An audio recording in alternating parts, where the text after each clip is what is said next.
Halo semuanya, perkenalkan nama saya Rizky Berada Hutauro dengan NIM 5253230022. Saya dari Prodi Teknik Elektro kelas D.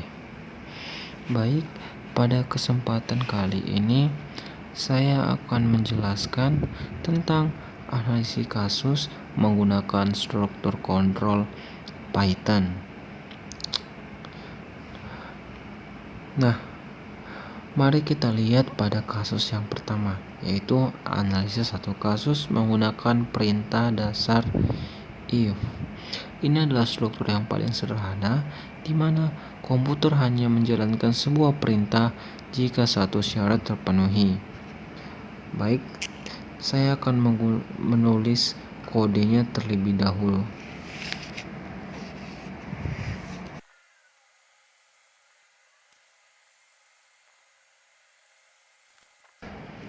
Perhatikan kode di layar. Syarat kita adalah apakah nilai tersebut lebih dari 80. Baik, di contoh pertama ini kita buat nilai A menjadi 90 karena 90 memang lebih besar dari 80. Kondisinya adalah true atau benar. Maka hasilnya program menjalankan perintah print dan mencetak sangat baik seperti yang bisa kita lihat pada layar di HP saya.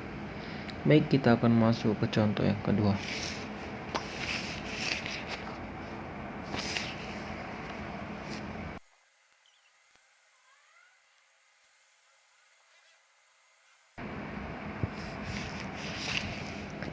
Nah, sekarang kita coba lihat pada contoh yang kedua. Nilai B sama dengan 75. Apakah 75 lebih besar dari 80? Tentu tidak. Karena hanya ada if tanpa solusi alternatif, program tidak melakukan apa-apa. Itu menunjukkan bahwa if hanya tertarik pada kondisi yang benar. Seperti yang kita lihat pada layar, ketika kode ini dijalankan, dia tidak akan menghasilkan apa-apa. Lanjut ke kasus yang kedua, yaitu analisis dua kasus menggunakan if-else. Ini adalah logika biner atau dua pilihan yang paling sering kita temui. Program pasti akan memilih salah satu dari dua jalur. Syarat di sini adalah jika suhu lebih besar atau sama dengan 25, maka panas. Jika tidak, maka else, yaitu maka dingin. Baik, terlebih dahulu saya akan menuliskan kode yang ketiga.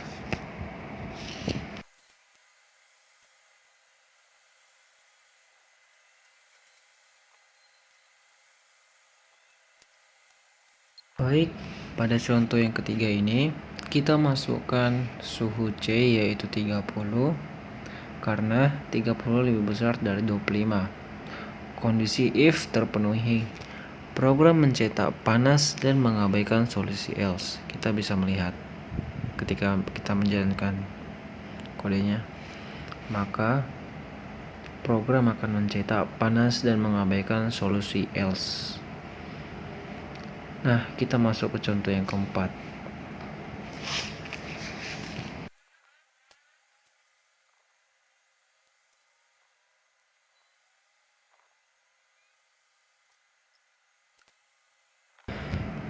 Baik, kita masuk ke contoh keempat. Kita coba suhu D yaitu 20. Kondisi if tidak terpenuhi karena 20 tidak lebih dari 25. Karena 20 tidak lebih dari 25, maka if-nya gagal. Program akan secara otomatis menjalankan blok else dan mencetak dingin. Ini membuktikan bahwa salah satu dari dua jalur pasti akan dieksekusi. Dan yang terakhir ini adalah struktur paling kompleks, yaitu analisa tiga kasus atau lebih menggunakan if, elif, else. Struktur ini digunakan untuk membuat keputusan bertingkat atau berdasarkan prioritas. Baik, terlebih dahulu saya akan menulis kode tentang analisa 3 kasus atau lebih.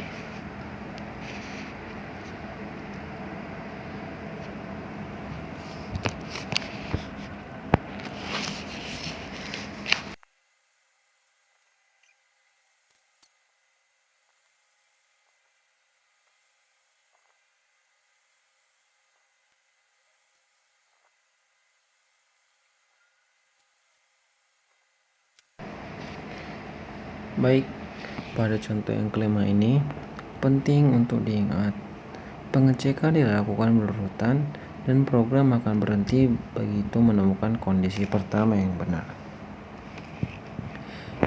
Ketika kita menerapkan level E menjadi 55, yang pertama program check if apakah 55 lebih dari 50?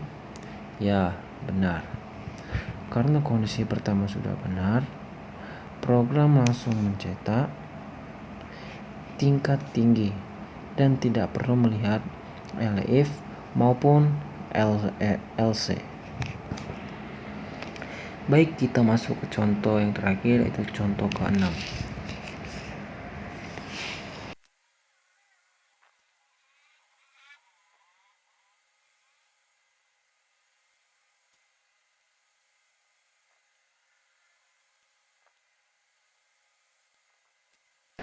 Nah, sekarang kita lihat contoh yang ke-6 ini.